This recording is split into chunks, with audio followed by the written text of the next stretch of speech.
Halo everyone, perkenalkan nama saya Nur Anissa Oktavia, NPM 224111049 dari kelas manajemen 22B, mata kuliah perilaku organisasi.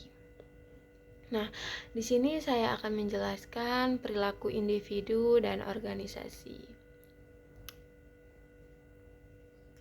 Apa sih perilaku individu itu?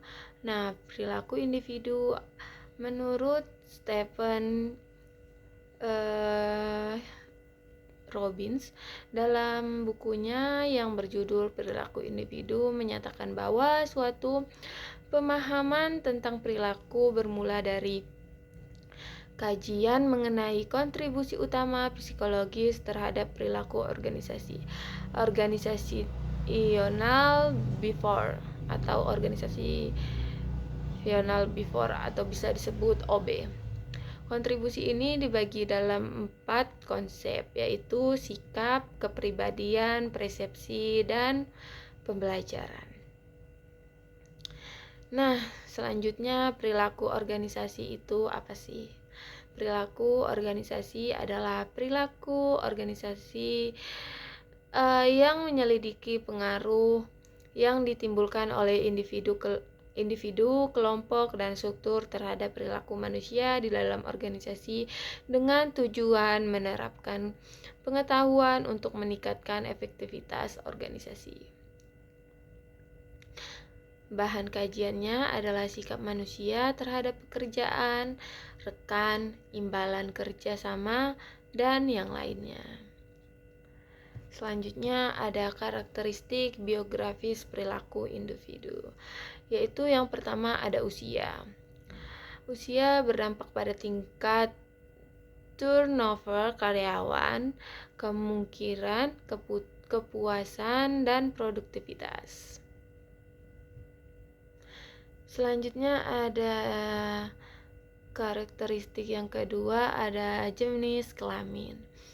Nah, jenis yang ketiga ada status perkawinan. Perkawinan memaksakan peningkatan tanggung jawab yang dapat membuat suatu pekerjaan yang tetap steady menjadi lebih berharga dan penting. Tanggung jawab perkawinan yang lebih besar untuk memenuhi kebutuhan keluarga juga menjadikan mereka lebih rajin bekerja. Nah, selanjutnya ada masa kerja, yaitu riset menyatakan bahwa perilaku masa lalu merupakan peramalan yang yang terbaik dari perilaku masa depan. Bukti penunjukan bahwa masa kerja pada suatu pekerjaan sebelumnya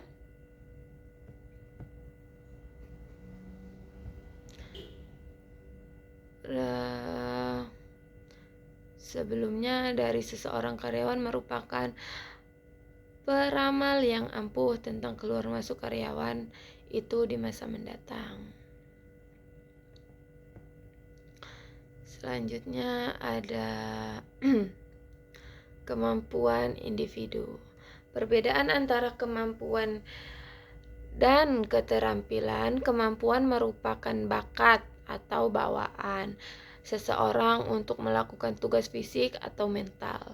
Sedangkan keterampilan merupakan bakat yang dipelajari untuk melaksanakan suatu tugas.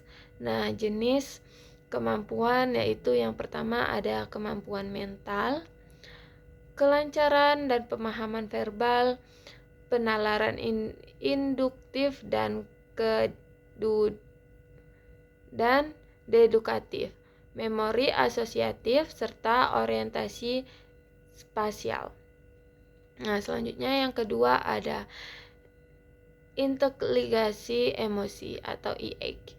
Adalah kemampuan seseorang untuk menyadari perasaan, mengelola emosi, memotivasi diri sendiri, mengekspresikan empati, serta menangani hubungan dengan orang lain.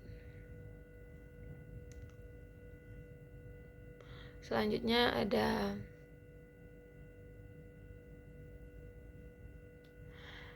tacit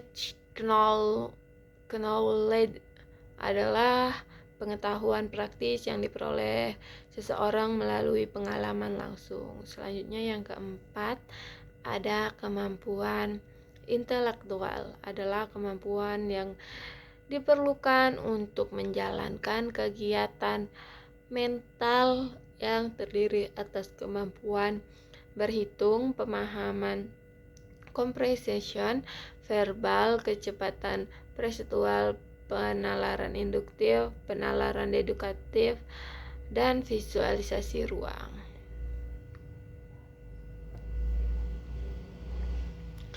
Selanjutnya ada kesesuaian pekerjaan dengan kemampuan. Nah, kemampuan intelektual atau fisik khusus yang diperlukan untuk kinerja yang memadai pada suatu pekerjaan tergantung pada persyaratan kemampuan yang diminta dari pekerjaan itu.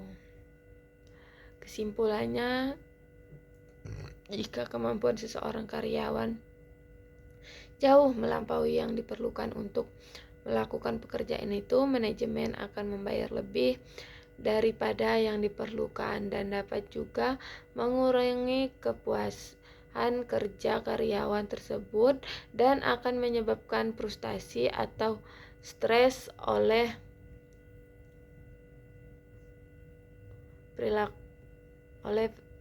karyawan. Nah, mungkin itu saja yang dapat saya jelaskan pada materi ini. Saya akhiri. Wassalamualaikum warahmatullahi wabarakatuh. Bye bye. Jangan lupa untuk simak video selanjutnya.